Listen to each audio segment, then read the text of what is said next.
14th. A crucial point in Afghanistan as the Taliban gains more territory. A powerful earthquake hits Haiti. And COVID-19 cases are on the rise as the Delta variant surges. Next on PBS NewsHour Weekend. PBS NewsHour Weekend is made possible by Sue and Edgar Wackenheim III, Bernard and Denise Schwartz, the Cheryl and Philip Milstein family, the Anderson Family Fund, the estate of Worthington Mayo Smith, Leonard and Norma Chlorfine, the Rosalind P. Walter Foundation, Koo and Patricia Ewan, committed to bridging cultural differences in our communities, Barbara Hope Zuckerberg.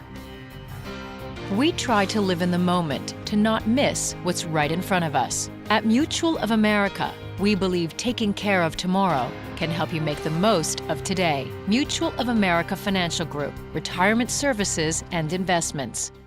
For 25 years, Consumer Cellular's goal has been to provide wireless service that helps people communicate and connect. We offer a variety of no-contract plans, and our U.S.-based customer service team can help find one that fits you.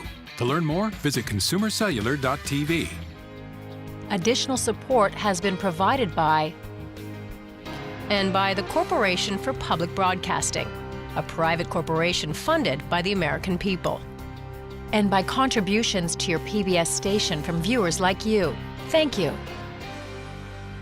Good evening and thank you for joining us. More U.S. troops arrived in Afghanistan today to protect the embassy, help evacuate U.S. and Afghan personnel as the Taliban took over more of the country, including Mazar-e-Sharif, the country's fourth largest city. This afternoon, President Joe Biden, who is spending the weekend at Camp David, issued a lengthy statement on his decision to withdraw remaining U.S. forces from Afghanistan after 20 years. The president said he has deployed 5,000 troops to, quote, make sure we can have an orderly and safe drawdown of U.S. personnel and other allied personnel. He ordered the armed forces and intelligence community to, quote, maintain the capability and the vigilance to address future terrorist threats from Afghanistan. He said the U.S. has told the Taliban that any action in Afghanistan that, quote, puts U.S. personnel or our mission at risk there will be met with a swift and strong U.S. military response. And Mr. Biden made reference to the deal made between the Trump administration and the Taliban that set May 1st as the deadline for U.S. withdrawal from Afghanistan, writing, quote, when I became president, I faced a choice. Follow through on the deal with a brief extension to get our forces and our allies' forces out safely, or ramp up our presence and send more American troops to fight once again in another country's civil conflict. I was the fourth president to preside over an American troop presence in Afghanistan, 2 Republicans, 2 Democrats. I would not and will not pass this war on to a fifth. In Afghanistan, the Taliban captured more provinces, including a district just 7 miles south of the capital. In a pre-recorded speech broadcast today, Afghanistan's President Ashraf Ghani gave no indication he would resign, something the Taliban has demanded. Ghani said he is holding meetings and will share the results, quote, soon. I've started extensive consultations inside the government with the elders and political leaders, representatives of people from all walks of life, and our international partners. At the Kabul airport, thousands of Afghans are trying to leave the country. The government continues to control Kabul and several other areas with security checkpoints and military troops in place. For more on the situation in Afghanistan, I spoke with New York Times correspondent Thomas Gibbons-Neff, who is in Kabul. We spoke just before noon Eastern Time today. That's 8:30 p.m. in Afghanistan. Thomas, thanks for joining us. First, what is the situation right now in Kabul where you are? Thanks for having me. So, the situation in Kabul, it's deteriorating to the point, right? We have displaced people coming from all over the country as the Taliban kind of push through, the north, the south, the west. Now there's fighting in the east. I mean, on top of that, you have an influx of internally displaced people. You have this growing sense of fear among the population.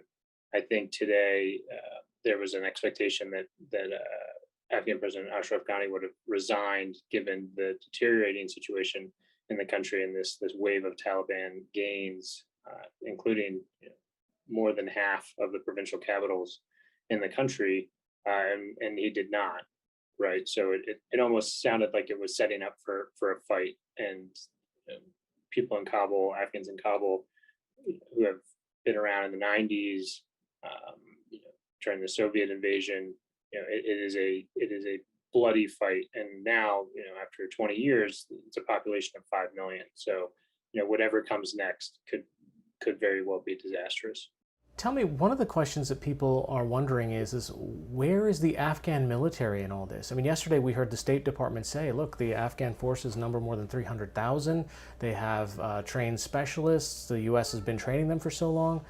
How is it that the Afghan military is falling so quickly to the Taliban in all these different places? It's a combination of things, and I could go on for a very long time about why it's playing out the way it is, right? But I mean, at its core, the Afghan military was built in the American military's image, right? And that means, you know, complex logistics systems, you know, different levels of integration, this expectation that, you know, the Afghan military would kind of operate like the American military. The American military has its own issues, right? And kind of exporting that and expecting it to look the exact same without a litany of issues is just, it's unrealistic. Not to mention, you know, how long does it take for a military to become a military? You know, officers, generals, experienced non-commissioned officers.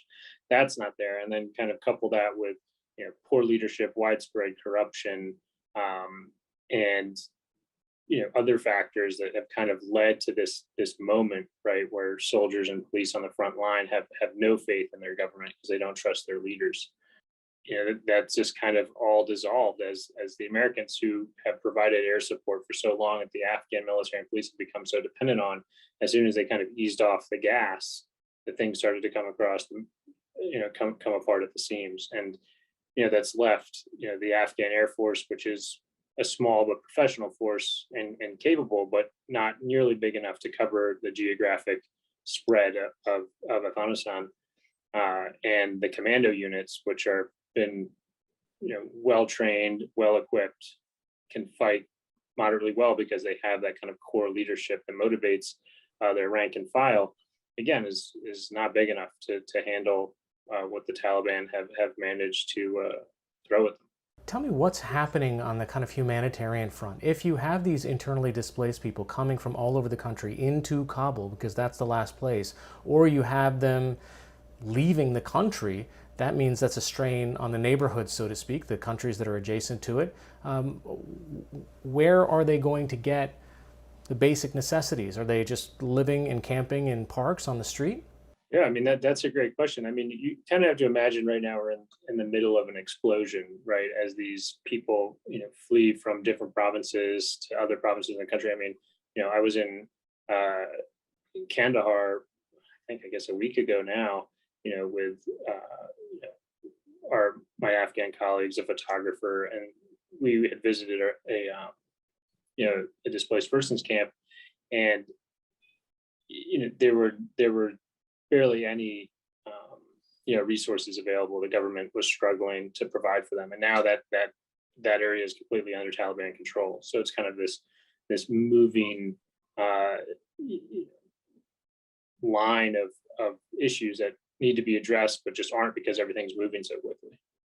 There's also a lot of concern about the role of women and girls, the amount of time and energy that coalition forces, the United States, has spent trying to create an infrastructure for women and girls to start going to school. They're now members of parliament.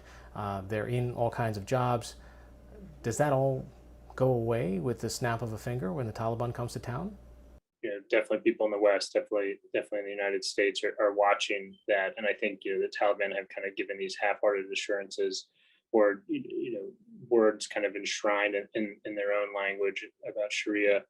And I mean, for the most part, I think, yes, I think this, you know, Afghanistan will go back, you know, to something that looks very much like the 1990s. Right now we have U.S. troops coming in to protect the U.S. Embassy and to make sure that we're able to evacuate all Americans, plus the people who might have helped us during the war.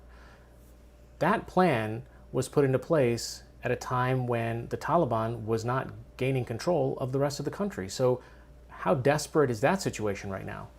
Like you said, there's that they were not expecting this kind of situation. I think they had long expected that Kabul would there'd be distance right between the announcement of the withdrawal, and something like this. So now the government, the Pentagon, is scrambling to put something in place that looks nothing like Saigon in 1975, right? Enough breathing room, enough time, enough space to move everyone they need to out. Today I had heard that the Resolute support, the name of the NATO mission here, the sign had been taken off the headquarters and thrown in the trash. They were destroying some of the monuments in front of that headquarters. I mean, so it sounds very much like 1975, but I think the Biden administration is very reluctant to display that, even though it's almost unavoidable at this point. Thomas Gibbons-Neff of the New York Times joining us from Kabul tonight. Thanks so much. Thank you. We'll have more on Afghanistan later in the program.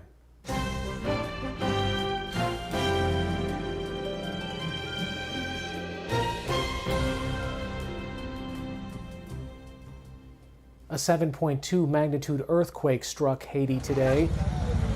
As of late this afternoon, Haitian authorities said at least 225 people were killed in the quake, which also destroyed buildings in the southwestern region of the island nation. Prime Minister Ariel Henry declared a one-month state of emergency and said search and rescue teams were headed to the region. The U.S. Geological Survey says the quake's epicenter was about 78 miles west of the capital of Port-au-Prince. There was no damage reported in the capital city. The quake was on the same fault line as the 2010 7.0 magnitude quake that killed more than 220,000 people. Phone lines and communications were down in the quake-damaged region as of late this afternoon, and officials said there may be many more casualties. In southern Japan, torrential rains continued today, triggering heavy floods. Dozens of homes were damaged as rivers overflowed, forcing many residents to evacuate. The rain also triggered mudslides throughout the region, including one about 20 miles east of Nagasaki that killed at least one person. Local authorities issued a disaster alert for the region, affecting about 1.4 million people. The Japan Meteorological Agency is predicting more rain for next week, which could bring further flooding and mudslides as the storm front moves east. Heavy flooding has also taken its toll in northern Turkey along the coast of the Black Sea. More than 40 people in the region were declared dead today, killed in severe floods this week that destroyed homes and bridges, washed out roads, and swept away cars. Rescue teams are continuing to search for missing people, which some local residents say could be in the hundreds. More than 2,000 people were evacuated from affected areas, and many are now being housed in student dormitories. The flooding comes just a week after wildfires in southern Turkey killed 16 people and drove thousands of people from the region. New cases of COVID-19 and deaths from the pandemic disease are rising worldwide, with one of the most dramatic increases in the United States. Iran declared a new lockdown for 6 days beginning Monday in most of its cities. Iran state media called the outbreak there a fifth wave of COVID. In Australia, police increased fines to $3,700 for breaking stay-at-home rules in Sydney and the surrounding region. A lockdown order there is expected to be extended after the number of new locally transmitted cases hit a record high yesterday. And the New York Times data project shows a steady increase in cases worldwide, with the United States one of the biggest hotspots. The U.S. is reporting more than 128,000 new cases every day, a 66% increase on average over the past 14 days, and hospitalizations are up 74%. Almost all patients are unvaccinated and infected with the Delta variant. Hospitals in several states are warning their intensive care units are full. Oregon's governor announced yesterday that she will deploy as many as 1,500 National Guard members to hospitals there starting August 20th to help with equipment and testing. For more national and international news, visit pbs.org/newshour.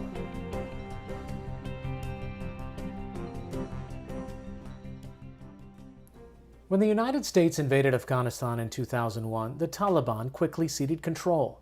In the 2 decades since, with the help from the U.S. and NATO, Afghanistan ushered in democratic elections, expanding education for women and girls, and broadening civil society. One significant change was in the criminal justice system, with the appointment of more than 250 female judges across the country. With the Taliban regaining ground, most of that progress is now under threat, as the U.S. Embassy reduces its staff to core diplomatic presence and U.S. troops prepare to make their complete withdrawal from the country by the end of the month. As NewsHour Weekend's Christopher Booker reports, Afghan's female judges are worried about their safety and their future.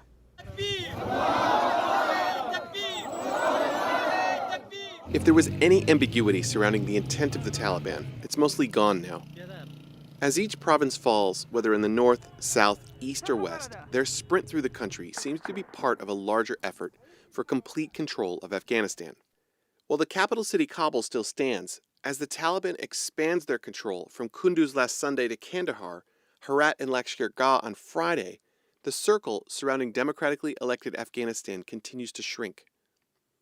For the Islamic fundamentalists, Kabul could well be the final prize.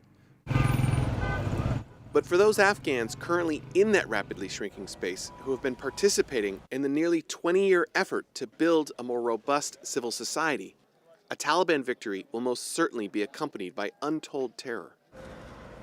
And while the two-decade effort included untold thousands, there's a frantic effort underway to save a few of them, Afghanistan's 250 female judges. It looks like everybody's there. This is, of course, challenging. Communication is difficult, logistics nearly impossible, and time seems to be running out. On Thursday, with the help of interpreter Farah Arjan, we spoke with 3 judges desperately trying to get out of Afghanistan. For their safety, we're not sharing their names or showing their faces. So the Taliban knows about our whereabouts. They already have gathered all the information they need. So there is no way for us to hide, or there is no way for us to stay, and we have to find ways for us and our family to find safe places. Is the only solution to leave?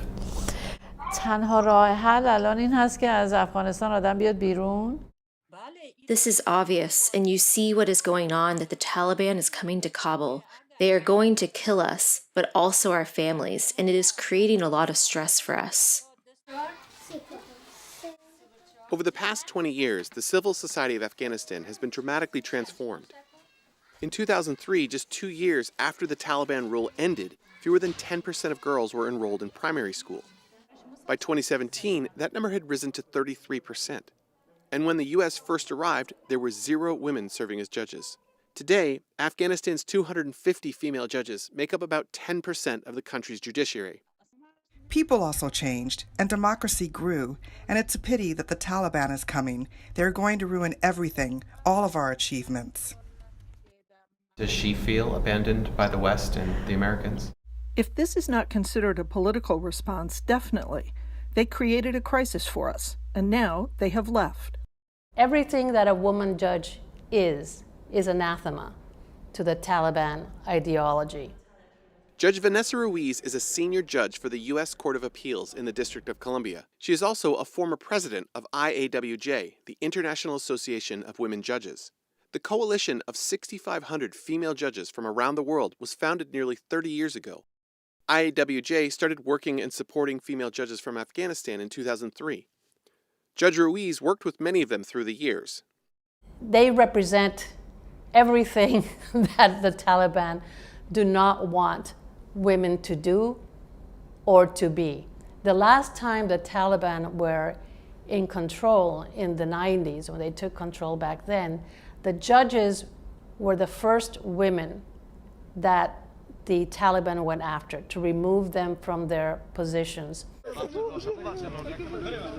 In January, 2 female judges from Afghanistan's Supreme Court were assassinated in Kabul. The killings are part of a spate of violence that has included prominent politicians, journalists, and activists in recent months. Just last weekend, as Kunduz fell, the Taliban opened the prisons. And in some cases, those prisoners were the very people that some of these judges put away. So whether you're talking about broader Taliban philosophy, you also have personal vendettas at play now. That's right. It isn't just about ideology, it's also just personal revenge. Some of the judges have received threatening notes from within prisons about, I know who you are, I expect to be released. We're coming to get you. And now, of course, as you say, they are being released. Is there any indication that this group of judges, these 250 judges, will be granted some type of special visa to enter the United States or to enter another Western country? As far as we know, there is currently no category that would cover the women judges as women judges. There's been a lot of conversation around the interpreters and translators who worked with the military, who assisted them. There really has not been much public conversation about women who are particularly vulnerable. Late yesterday, Canada announced it would accept 20,000 vulnerable Afghans, such as women leaders. But it will have to happen quickly.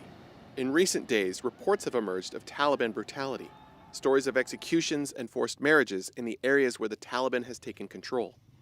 On Thursday, the U.S. Embassy in Kabul said it had received reports of the Taliban executing members of the Afghan military who had surrendered.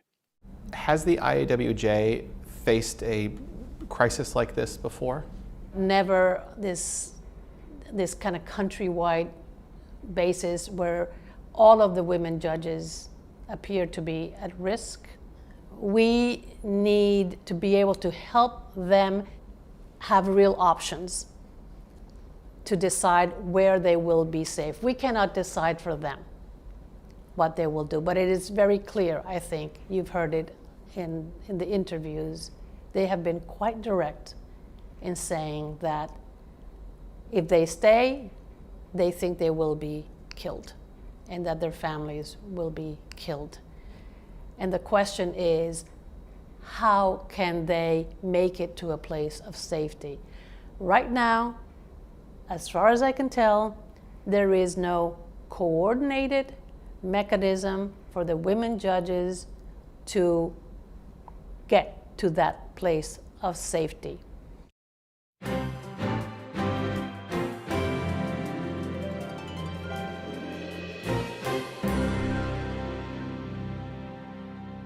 That's all for this edition of PBS NewsHour Weekend. For the latest news updates, visit pbs.org/newshour. I'm Hari Srinivasan. Thanks for watching. Stay healthy and have a good night.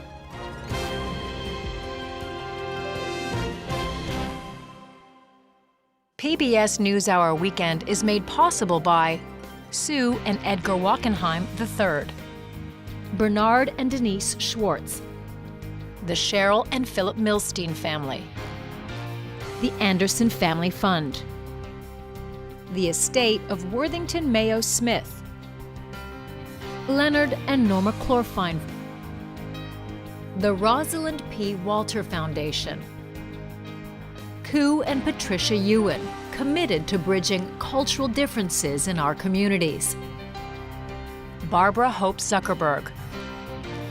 We try to live in the moment, to not miss what's right in front of us. At Mutual of America, we believe taking care of tomorrow can help you make the most of today. Mutual of America Financial Group, retirement services and investments. Additional support has been provided by Consumer Cellular and by the Corporation for Public Broadcasting, a private corporation funded by the American people, and by contributions to your PBS station from viewers like you. Thank you.